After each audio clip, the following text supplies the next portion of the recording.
2002 Dodge Durango, no crank, no start.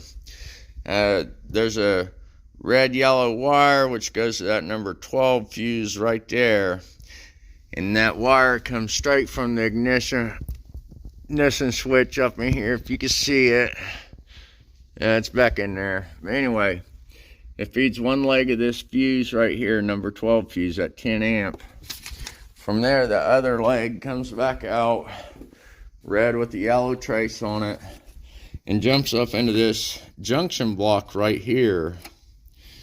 Joint connector. And then it splices over to the relay, the starter relay, and also right here at this connector 103, and it runs through the harness and over to a transmission module over there.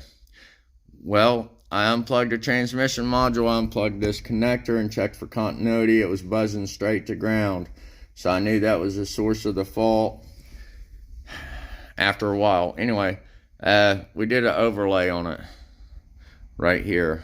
I could find no more information why that fuse 12 would pop like that, only when you go to crank it. And that's why what I got highlighted here in yellow is where I did the overlay from connection 106 to the transmission module. Well, you want to jump in there and attempt to start it again?